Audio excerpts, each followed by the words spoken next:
Kembali lagi di channel konten YouTube ku.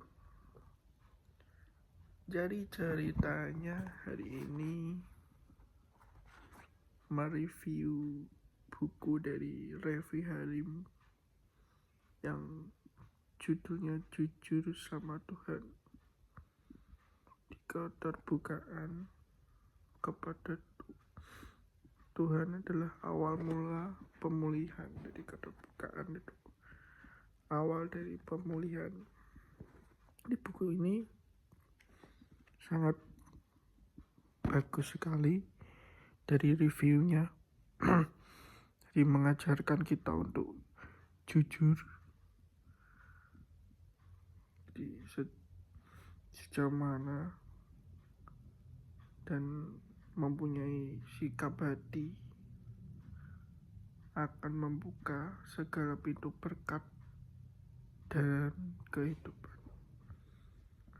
Jadi buku ini cukup, ini bukunya recommended banget,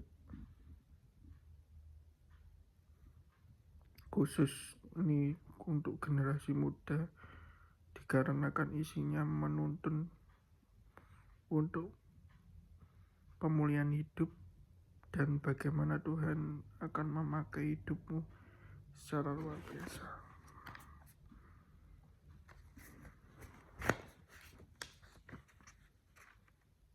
Jadi beberapa orang itu menyukai kita karena mereka berpikir kita baik, tapi Tuhan mencintai kita bahkan ketika Dia tahu kita tidak baik.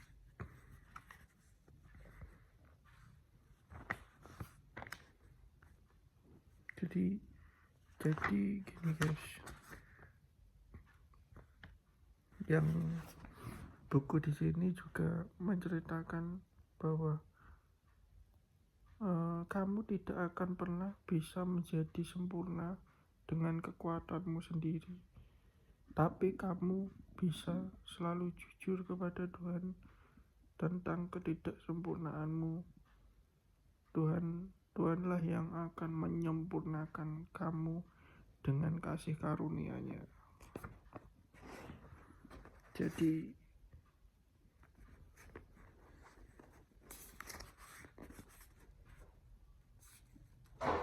pada Samuel 13 ayat 14 dan Kisah Para Rasul 13 ayat 22, Daud disebut sebagai seseorang yang berkenan di hati Tuhan. Namun mengapa Daud mendapatkan sebutan seperti itu? Apakah karena dia sempurna dan tidak melakukan dosa?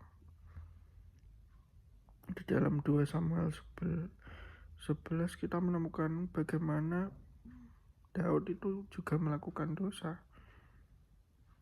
Daud mengamili Batseba, seorang wanita cantik yang sudah bersuami.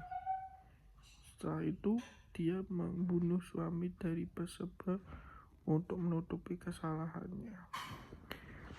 Jadi mengapa seseorang itu pernah membunuh dari berzinah seperti Daud bisa mendapatkan sebutan seorang yang berkenan di hati Tuhan? Alasannya adalah karena Daud merupakan pribadi yang mau jujur pada Tuhan akan kesalahan-kesalahannya. Nah, Daud aja jujur. Di kita, kalau kita mau jujur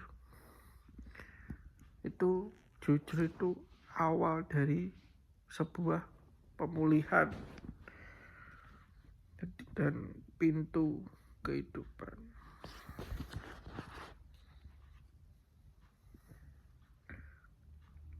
Mari kita bandingkan apa yang Daud lakukan dengan apa yang Saul lakukan. Saul adalah raja dari bangsa Israel yang sebelumnya dia juga pernah melakukan kesalahan-kesalahan sangat keji di mata Tuhan. Ketika Tuhan, halo pemirsa, kembali aku mereview bukunya Revi Halim yang jujur sama Tuhan. Sorry loh, agak flu, tapi bukan COVID. Jadi ceritanya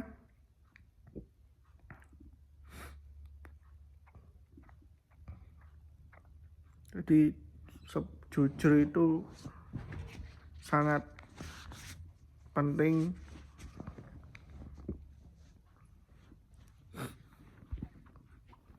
karena jujur itu awal sebuah pemulihan.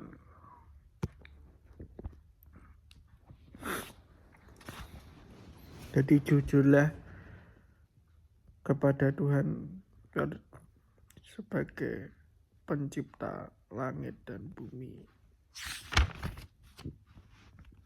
Nah, ada ayat di 1 Yohanes 1 ayat 9 yang mengatakan jika kita mengaku dosa kita, maka Ia adalah setia dan adil sehingga Ia akan mengampuni segala dosa kita dan menyucikan kita dari segala kejahatan.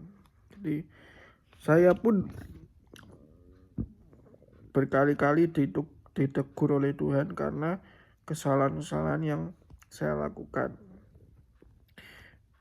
Setiap kali ditegur, saya jujur sama Tuhan.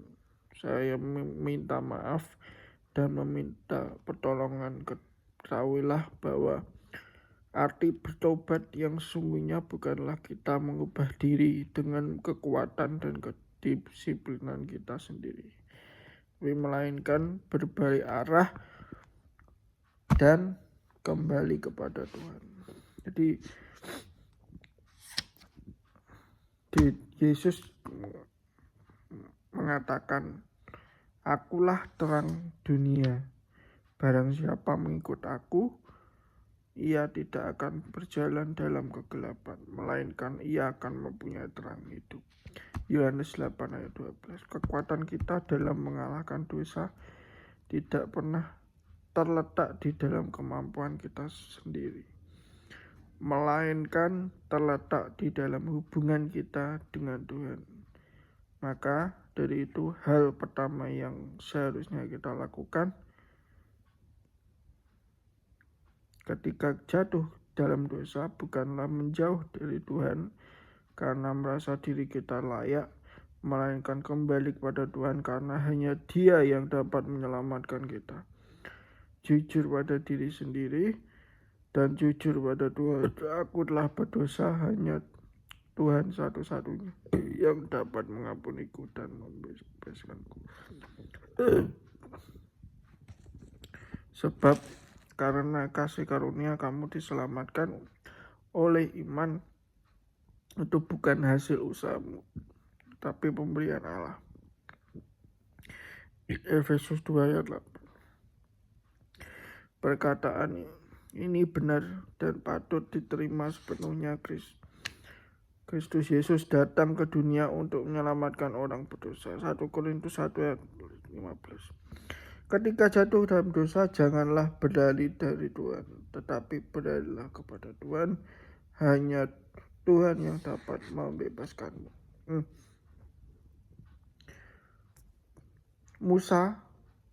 Musa menyelamatkan bangsa Israel dari kejaran bangsa Mesir yang dikuasai oleh Firaun. Pada saat itu menggunakan tongkatnya untuk membelah lautan. Jadi Tuhan selalu menyertai kita, selalu membukakan jalan pada kita. Jadi berharaplah pada Tuhan Yesus yang membukakan jalan untuk menuju ke tanah perjanjian Tuhan. Jadi berharaplah terus pada Tuhan. Shalom, Tuhan memberkati.